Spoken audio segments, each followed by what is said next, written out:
Tonight on America's Dumbest Criminals. Is it possible to do the right thing by making a wrong turn? Is there something just a little too lifelike about this department store mannequin? And could this be a sign of trouble for a sneaky criminal? For the answers to these and other cliffhangers, stay very still for the next 30 minutes and feel superior to America's Dumbest Criminals. Delta 1566. Give me a call on your primary.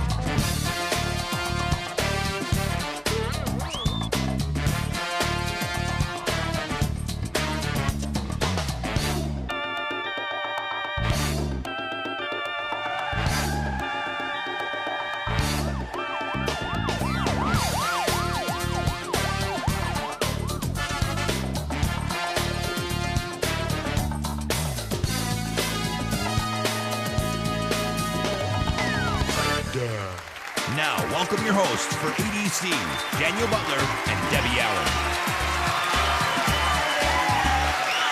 All right.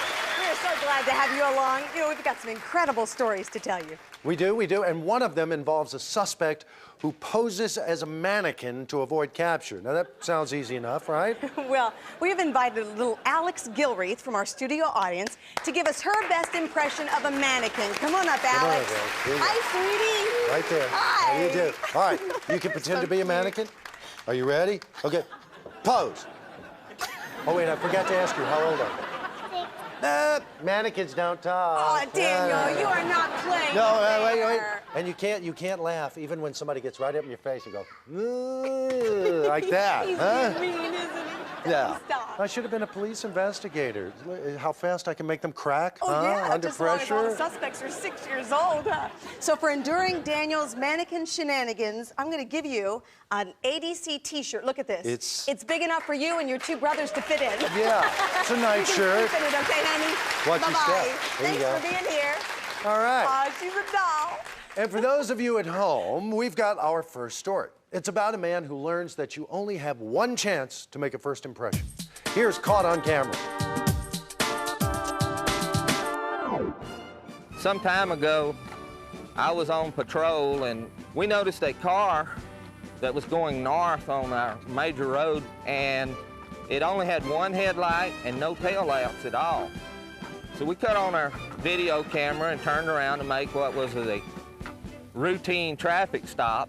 We asked him for his driver's license, and this subject gave us a name and date of birth, and from that we got a driver's license number. We felt we probably had the correct name, and so we released this subject after writing him a citation. We later found out that the ticket went to warrant and a card was sent to the name that he had given us, and it turned out to be this guy's relatives. After identifying the subject, a warrant was obtained for forgery of a government document. After several months, the same officer and myself driving again are on the same stretch of road about the same time, and the same guy comes by with the same car, with the same headlight and tail lights again. He gets out and gives us the same fictitious name, and which completely different results. Yeah, I thought you looked familiar. You don't remember me, do you? Well, I sure remember you. Instead of being stopped for just a traffic offense, the subject committed a felony by signing a traffic ticket with a fictitious name, which is forgery. Our next story also involves a man who has an identity crisis. Well, actually, he just loses it. Well, sort of.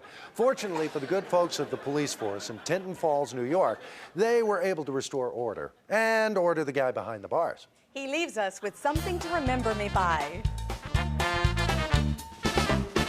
Several years ago, I went to a call about a residential burglary, and going inside looking for prints and evidence, found in the second drawer, which was subsequently closed by the suspect, I found a McDonald's name tag inside.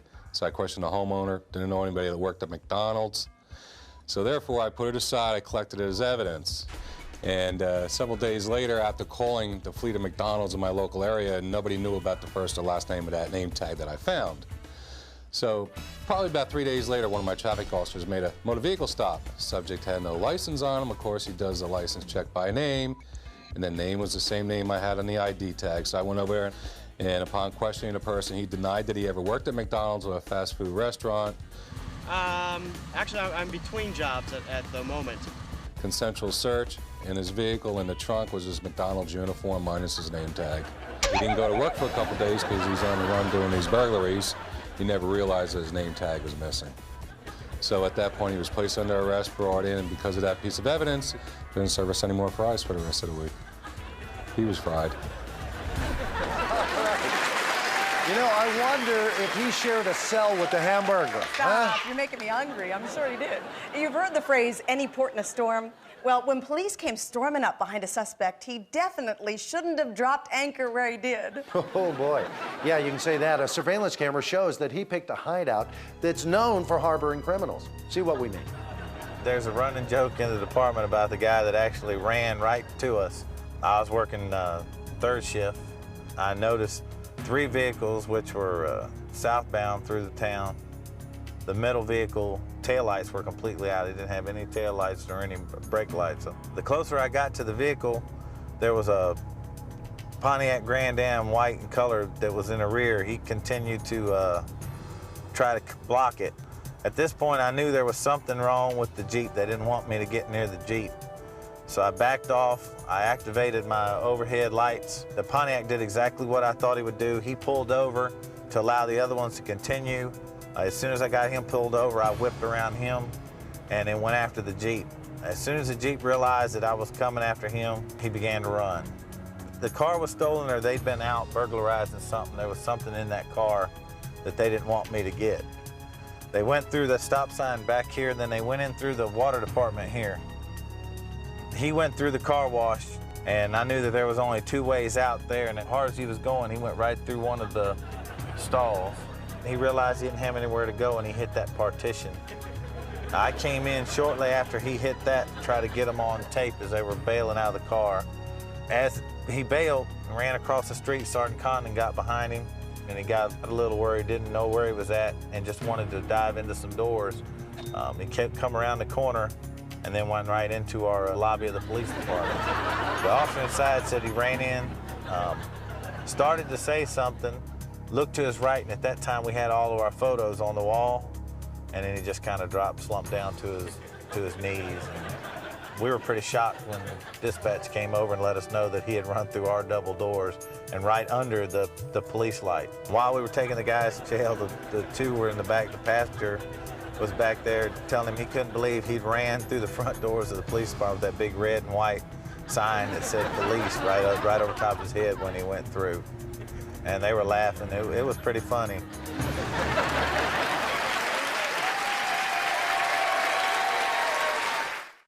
In Utah, you can marry your cousin after you reach the age of 50. Our next story is about members of a family. It's about alleged dismemberment, and it's about a guy who can't remember to keep his story straight. Guaranteed to be more goofy than gory, it's a member of the elite set of fabrications we call America's Dumbest Excuses. Being a burglary detective, I investigate different burglaries. I had a residential burglary to a lady's house where I had some prints of the suspect. I asked the suspect to come down, and he did. And first question I asked him, would you lie to me? He said, no, man, I never lie. I said, well, tell me something. Did you break in a lady's house? No. I said, well, how would your prints be in her house? Well, somebody must have used my hand. I asked him, have your fingers ever been disattached from your hand? He said, no. He says, have your hand ever been disattached from your body? He said, no. Well, so your fingers and your hand and your arm are all attached to your body, and in 30 years, they've never been disattached? No. Well, how do you explain your prints being there? And he said, my cousin just used my prints just last week. A coat hanger is a modern miracle. I mean, you can use one to unlock a car door or hook something just beyond your reach. You can even use one to hang your coat. But we've never seen anything like the precision bumbling exhibited by this reject from the Mission Impossible forces. He's earned a starring role in tonight's Blue Light Special. About a year ago or so, I received a call of a theft that had occurred at a local gas station.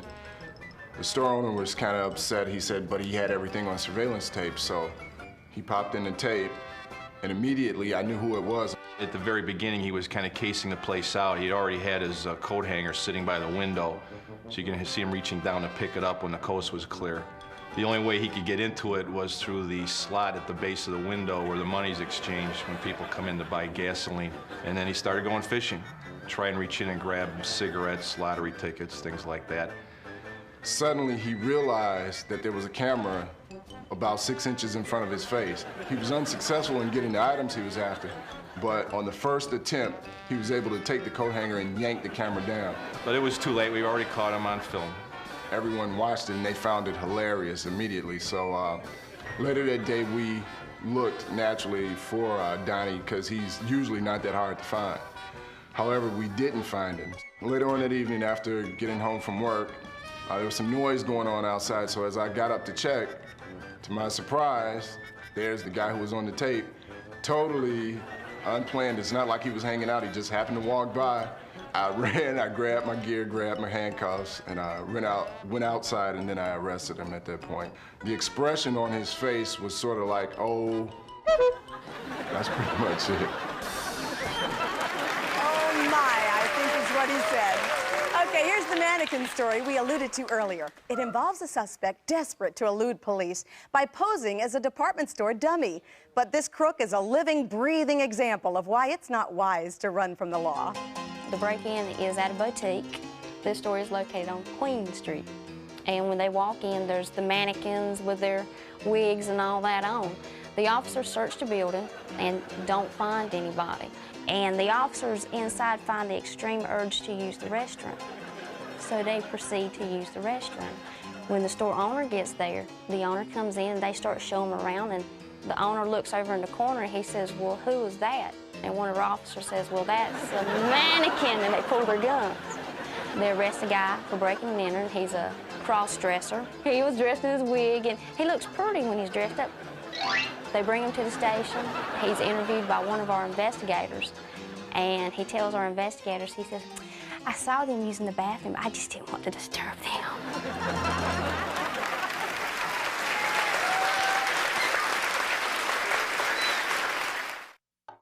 When traveling, the crew of ADC eats at Tony Roma's. Tony Roma's, over 200 locations worldwide. And now for the guy who scrapes up the crumbs from the CNN banquet table. Here's Danny with the ADC headlines.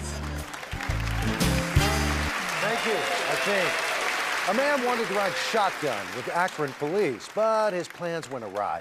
He requested permission to participate in the department's ride-along program, but was unaware of the mandatory policy of conducting background checks. Oops. The man was not, shall we say, on good terms with the law due to previous problems. So instead of riding in the front seat, officers requested he ride in the back and wear handcuffs. Go figure. A man charged with drug possession told a judge that he had been illegally searched. The officer countered that there was a bulge in the defendant's jacket that could have been a gun, which gave him the right to check the garment. Indignant, the defendant handed it over to His Honor for inspection. You guessed it, the judge found a packet of cocaine in the pocket. He was found guilty of stupidity in the first degree. Most people don't suffer consequences for calling a wrong number, but most people aren't this nurse in Massachusetts. He mistakenly paged an undercover state trooper who returned the call. The nurse then asked the officer if he would like to buy more morphine. Okay, the quick-thinking trooper set up a buy, and Mr. Morphine discovered that stealing and selling drugs can become a real pain. And that closes the file on ABC Headlines, news ripped from somewhere near the back of your local newspaper. Debbie? Ralph Waldo Emerson said that if a man makes a better mousetrap, that the world would beat a path to his door. Well, our next story involves some of those elements. There's a door that leads to a rat who gets trapped. It's tonight's special delivery. Last October, I was just getting finished talking with some silent witness people in reference to a tip. I left their business, pulled up to a stoplight, look over to the side and see this guy sitting on the traffic control box. I was wondering what he was up to. He jumps off this traffic control box, runs over to my car and grabs the back handle to my car. I think this isn't too good. I thought he was going to try and carjack me and steal my car. Just about that time I opened the front door, as his hand's coming around to the front door of my car, and I meet him with my service weapon. What are you doing in my car? What? I'm not doing anything. You're trying to get into my car. You're just trying to get in my car. I'm not doing anything. Go ahead and turn around. At that point, took him into custody. I'll give you a ride in the car. Come on. And found some methamphetamines and some drug paraphernalia.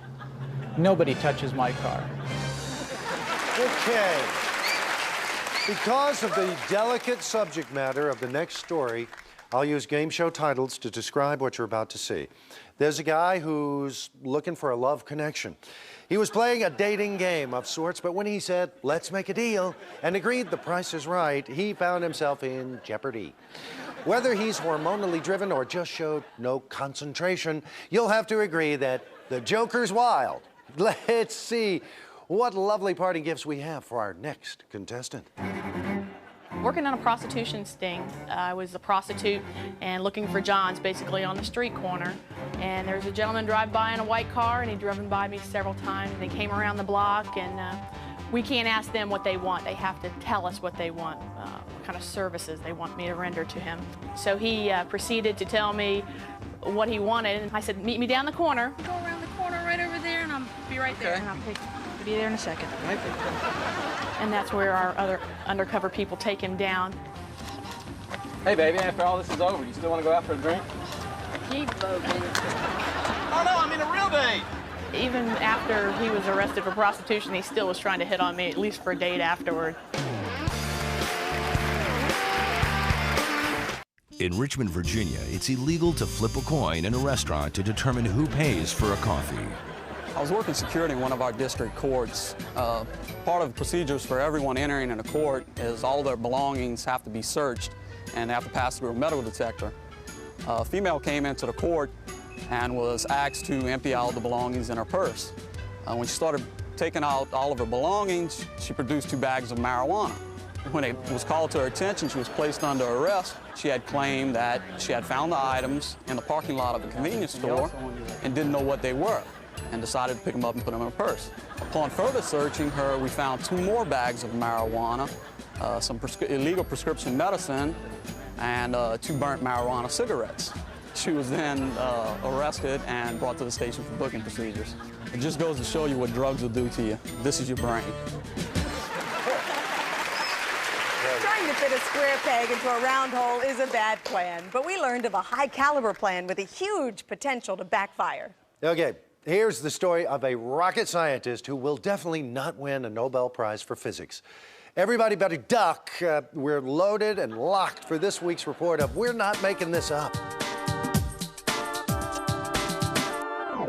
I was working in an area that's part Washoe County and part Reno, and I get flagged down by this guy, and he looks kind of like a transient. His hand is wrapped up in a towel, and he's obviously bleeding. So I stop, and he doesn't speak English.